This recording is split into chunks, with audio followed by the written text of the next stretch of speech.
मुजफ्फरनगर में आऊंगा तो गन्ना तो दिखाई देगा।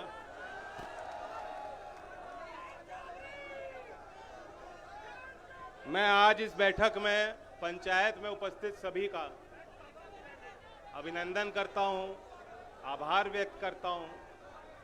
अभी गर्मी है, बारिश का मौसम है, बारिश का इंतजार कर रहे हैं किसान भाई, और ऐसे वक्त पे हम लोग मजबूर होके पंचायत कर रहे हैं। मेजर हिमांशु जी ने कहा भी था कि ये अजीब हालात हो गए हैं देश में कि मोदी जी ऐसे फैसले लेते हैं बार बार, ऐसा लगता है कि हम ही जो है मजबूर होकर सड़क पे हमें आना पड़ता है, विरोध करना पड़ता है। और ये अगर गलत फैसला इन्होंने अग्निपथ का ना लिया होता तो मैं राज्यसभा की अपनी शपथ लेके सोच रहा था कि आपके बीच आऊंगा, कि आम के बाग में बैठ के आम खाएंगे, दूध पिएंगे, आपसे मिलके आपका आशीर्वाद लूंगा, लेकिन वो भी मौका इन्होंने दिया नहीं। हमारी जिम्मेदारी थी, हमारी नैतिक जिम्मेदारी बनती है कि हम बोलें, गलत का विरोध करें। राजनीतिक मुख्य धारा में और मुख्य धारा के बाहर भी जो भी लोग शामिल हैं, उनकी यही जिम्मेदारी समाज ने उनको दी है। जब आप चौधरी अजीत सिंह कहते थे और उनके निधन के बाद छपरौली में आपने मुझ पे पगड़ी बांधी है, तो मेरी जिम्मेदारी बनती है कि अगर ऐसा कोई देश में फैसला होगा जिससे आपको हानि पहुंचेगी, तो सबसे पहले सबसे आगे मुझे रहना है। विरोध करना है तो विरोध। और मैं विरोध इसलिए नहीं कर रहा, अभी कोई चुनाव नहीं है, अभी कोई वोट का मसला नहीं है, अभी तो लोग अपनी थकान दूर भी नहीं कर पाए और नए नए विधायक बने हैं, वो अपना जश्न भी नहीं मना पाए। अभी कोई चुनाव या वोट का मसला नहीं है। अगर हम लोग पंचायत कर रहे हैं तो इसलिए कर रहे हैं क्योंकि हमें लगता है गलत, लेकिन हमें और आपको सतर्क रहना है। ये एक शुरुआत है। इनके पास एक अपनी बड़ी फौज है, ये हमारे देश की फौज के साथ खिलवाड़ कर रहे हैं और अपनी फौज को लगा रहे हैं काम पे, और उनका उद्देश्य यह है कि समझाओ, लोगों को बताओ कि बहुत अच्छा फैसला लिया है मोदी जी ने। और हमारे बीच के कई इस तरह के लोग होंगे जहां बच्चे सुबह दौड़ लगाते हैं, शाम को दौड़ लगाते हैं, ट्रेनिंग करते हैं। गांव में आपके पास आरएसएस के लोग आएंगे और कहेंगे भाई तुम विरोध मत करो, तुम्हारी बड़ी अच्छी नौकरी लगने जा रही है। आनंद महिंद्रा साहब ने कहा है कि महिंद्रा में आपको नौकरी लगेगी। रतन टाटा जी ने कहा कि आ जाओ, टाटा के दरवाजे तुम्हारे लिए खुले हैं। अदानी जी कह चुके हैं, हमारे कैलाश विजय गर्गिया भी कह चुके हैं कि 4 साल बाद क्या होना है। मैं पूछना चाहता हूं, आपने तो देखा ही है, मुजफ्फरनगर में भी बीजेपी का कार्यालय होगा। देश के हर जिले में जब से सरकार आई, इन्होंने मोटे लोगों से मोटा चंदा वसूला, खूब पैसा कमाया, और सबसे पहला काम अमित शाह जी ने कहा था कि हम हर जिले में बीजेपी के अच्छे कार्यालय, 5 स्टार होटल को भी पार करने वाले कार्यालय बनाएंगे। और उन्होंने बड़े पैमाने पे देश के दूर दराज के क्षेत्रों में, आज जहां कोई सुविधा आम जनता के लिए नहीं होगी, लेकिन बीजेपी का आलीशान कार्यालय आपको मिल जाएगा। और आज भी वहां गार्ड की नौकरी है, आज भी वहां किसी की नौकरी लगी होगी, तो उसकी नौकरी काट के अग्निवीर को नौकरी दोगे या नया नौकरी पैदा करोगे? कहां से पैदा करोगे? नई नौकरियां कहां से आ रही देश में? सारे सरकारी उपक्रम आपने बेच डाले। सारी जो आपके विभाग हैं, सरकारी विभाग, उनकी हालत इतनी खराब हो चुकी है, लेकिन तब भी आप भर्ती नहीं कर रहे हो, तो नई नौकरी कहां से मिलेगी? और 4 साल हमारा तो विरोध इसलिए है कि 4 साल में कोई नौकरी नहीं होती। आप जब लड़की देखने जाओगे, रिश्ता जोड़ने जाओगे, और पूछा जाएगा भाई नौकरी है कि नहीं, कौन नौकरी नहीं, रिटायर है, हो जाएगा क्या रिश्ता? बताओ, नहीं होने का।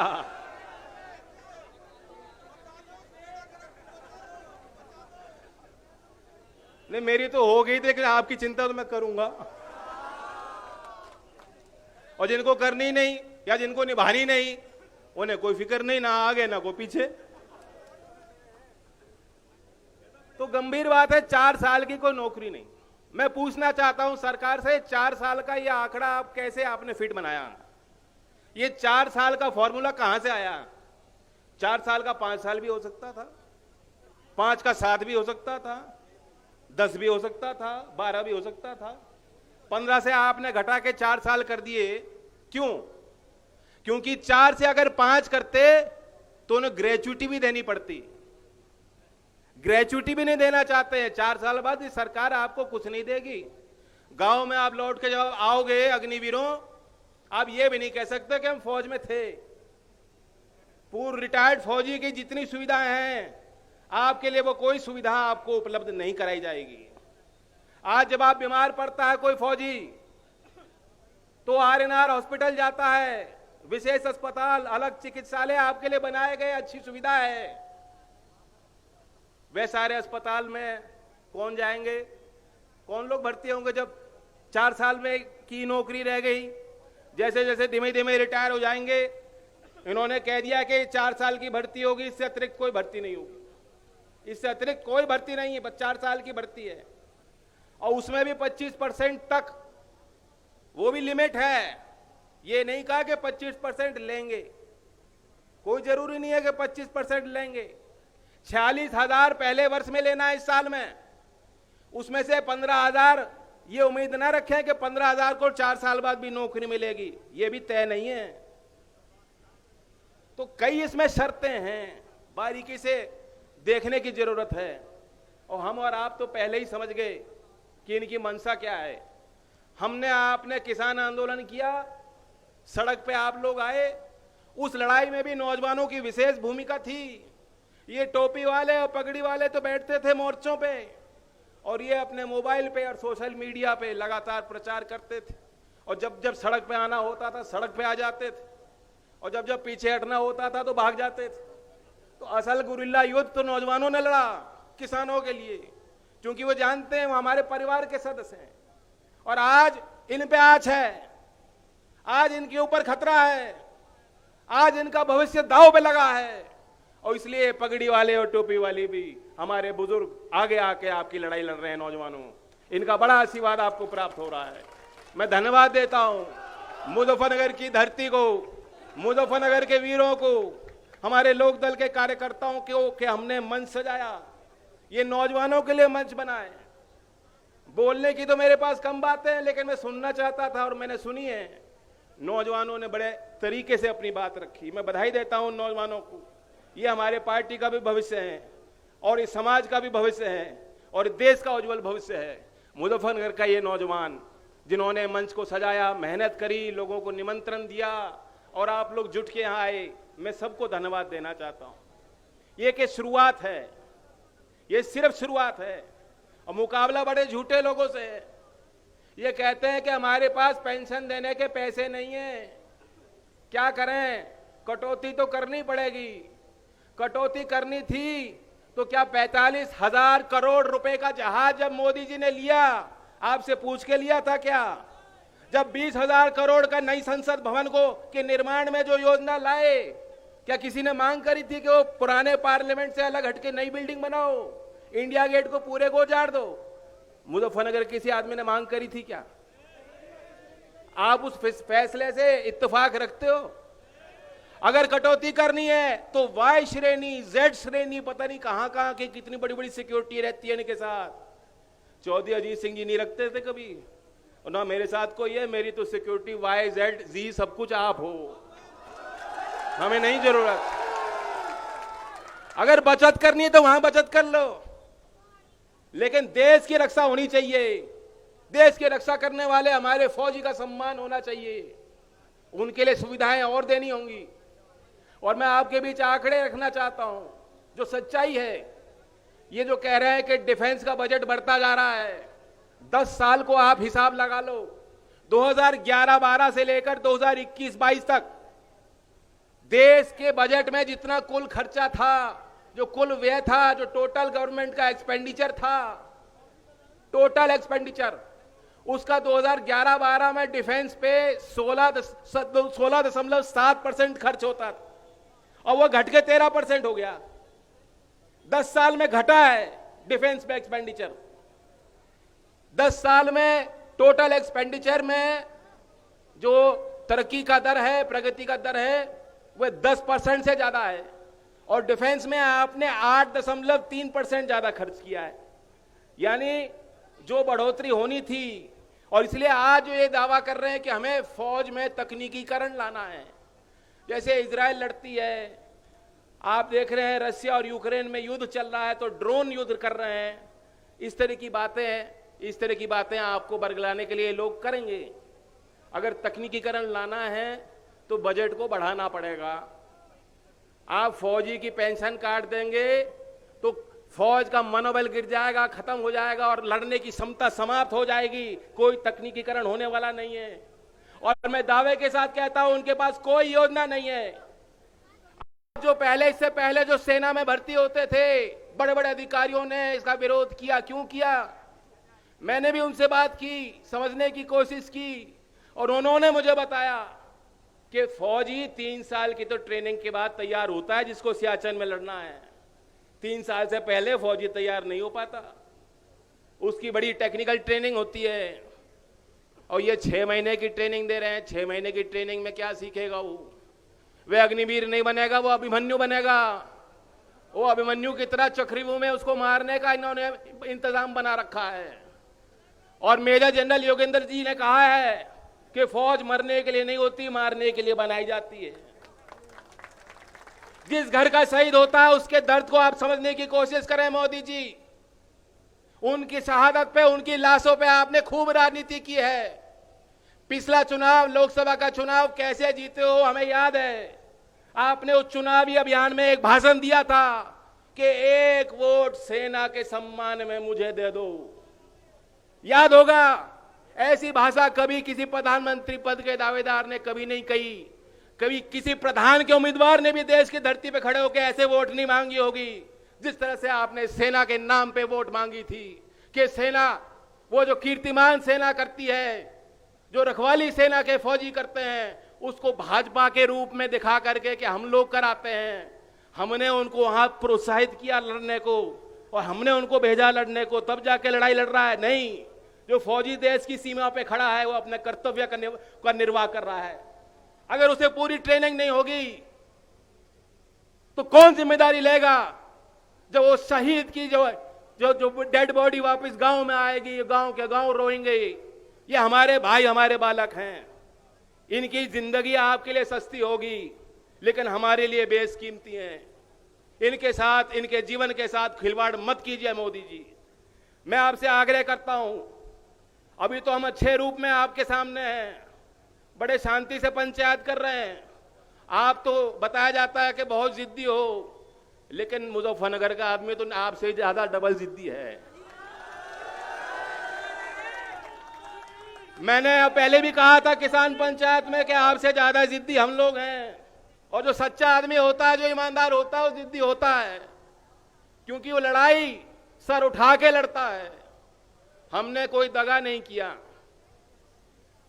राज्यपाल जी कह रहे थे कि फौजियों ने बड़ा सपोर्ट किया था मोदी जी को, लेकिन आप इनकी इतिहास खोल के देखेंगे, गुजरात से लेकर के यहां तक जहां तक पहुंचे हैं, जो इनका ज्यादा साथ देता है, ऐसा कोई सगा नहीं जिसको इन्होंने ठगा नहीं है।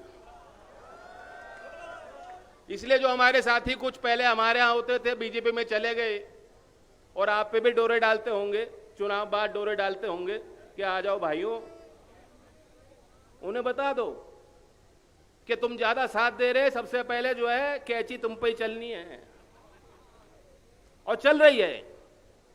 ये आप पे ही कैची चल रही है। ये कुल्हाड़ी आपको ही मारी जा रही है। पंजाब, राजस्थान, हरियाणा, उन प्रदेशों पे जिन क्षेत्रों ने किसानों के लिए लड़ाई लड़ी, ये उस समाज को निपटाने के लिए योजना लाए हैं। ये अग्निपथ योजना नहीं है, ये तो ठगी योजना है। ये आपको ठगने के लिए योजना लाए हैं, ये आपका हक मारने के लिए योजना लाए। ऐसी योजना को हम स्वीकार नहीं कर सकते।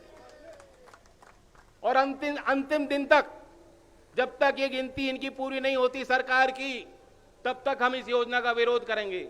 या तो योजना खत्म होगी या ये सरकार बदली जाएगी। ये फैसला भी समय रहते आपको करना होगा। बाकी देखो, अभी पर्ची पे मुझे लगा कुछ गन्ने की बात होगी, पेमेंट की बात होगी, बिजली की बात होगी, किसान की बात होगी। पर्ची पे लिखा है बुलडोजर। ये कोई मुद्दा नहीं है, ये कोई मुद्दा नहीं। योगी जी को तो चलाना भी नहीं आता होगा। योगी जी तो ट्रैक्टर नहीं चला सकते। हाँ, टेंशन ना करो, बुलडोजर स्टार्ट ये करेंगे, चाबी हम ले लेंगे, चाबी हम खोस लेंगे इनसे। सबसे बड़ा सवाल आज देश के सामने रोजगार का ही है। बहुत बड़ी चिंता है लोगों की है, नौकरी नहीं मिल रही। 2018 में अर्धसैनिक बलों की नौकरी निकाली थी इन्होंने 55,000 की भर्ती, और नागपुर से पैदल चल के दिल्ली आ रहे हैं बच्चे। 18 में नौकरी निकली, 19 में इम्तिहान लिया, 1 साल बाद रिजल्ट निकाला और सबको नौकरी दी नहीं, पद भरे नहीं गए पूरे। अब वो पद खाली छोड़ रही सरकार जानबूझकर। सेना में भी उन्होंने यही किया, जानबूझकर 2019 के बाद भर्ती नहीं की। आप नौजवानों समझ लो, जो आपके बीच आके आरएसएस वाले कहेंगे ना, देखो नौकरी मिल तो रही है, मोदी जी का इतना बड़ा दिल है, देखो उन्होंने आपको नौकरी दी है, नई नौकरी मिल रही है, कितनी अच्छी बात है, 4 साल की भले सही हो, नौकरी है तो, यही कहेंगे आपको। 2019 में 80,000 भर्ती किए थे, 2 साल 3 साल पूरे भर्ती नहीं करी, उसके बाद 46,000 आधी नौकरी निकाली है, और वो भी नौकरी नहीं है, ट्रेनिंग है। तो आर्मी का आईटीआई बना दिया। तो इनसे बच के रहना। ये तो ऐसे लोग हैं कि आपकी जब जेब कट जाएगी तो आपको आके बताएंगे बहुत अच्छा हुआ भाई, टेंशन खत्म। अब बेकार में बटुआ संभाले फिरते थे, बार बार हाथ जाता था तुम्हारा बटुए को संभालने के लिए, अब किसी और का भला हो जाएगा, बुरा मत मान लो, तुम्हारी जेब कट गई, यही बताएंगे आपको। ये गंजे को कंघा बेच सकते हैं, बेचने में माहिर हैं, तो इनसे सतर्क रहना, होशियार रहना। आज दूसरी पंचायत है, कल यहां से मैं बिजनौर जाऊंगा। लगातार 16 तारीख तक हमने घोषित किया, 16 के बाद हाउस होगा, और सदन में भी मौका मिलेगा। सदन में भी बेरोजगारी के सवाल, नौजवान के सवाल, किसान की बात, मुजफ्फरनगर की बात, वहां सदन में सदन की गरिमा रखते हुए रखूंगा, ये मैं आपको वादा करता हूं। और इस पहले चरण के बाद हमारे पास तो प्रतिभाशाली नौजवान भी हैं और प्रतिभा भी आ गई हैं। राजस्थान से चल के आई, धन्यवाद देता हूं। इस मुद्दे में राजस्थान में भी बहुत उबाल है, हरियाणा के नौजवान भी सड़कों पे आए थे। अगर ये सरकार मनमानी करेगी और आपकी बात नहीं मानेगी तो वहां भी जाकर हम लोग जहां विरोध करेंगे, जहां कोई विरोध करेगा सरकार का, सबसे पहले हम लोग वहां पार्टी के कार्यकर्ता पहुंचने का काम करेंगे। तो मैं धन्यवाद देता हूं बहुत। हाँ, दिल्ली की भी कॉल करेंगे, पहले हम लोग, ये पंचायतों का सिलसिला है, मैं आपका देख लूं क्या है, ब्लड प्रेशर कितना हो रहा है आपको। नहीं, शुगर तो होती नहीं, देखो मुजफ्फरनगर में डायबिटीज नहीं होती किसी को, खूब मीठा खा लो, कोई दिक्कत नहीं, और दुनिया को खिलाते भी आप ही हो। तो शुगर की चर्चा नहीं करूंगा, लेकिन ब्लड प्रेशर देखने आया था, ब्लड प्रेशर ठीक लगा मुझे। आपने खून की पुकार आज सुनी है, और खून की पुकार आगे भी सुनोगे। मैं लाख बार धन्यवाद करता हूं मुजफ्फरनगर की धरती को, और आह्वान करता हूं कि ऐसे ही आगे जो पंचायतें होंगी, हमें आशीर्वाद दीजिएगा और ताकत दीजिएगा। धन्यवाद। जय हिंद, जय भारत।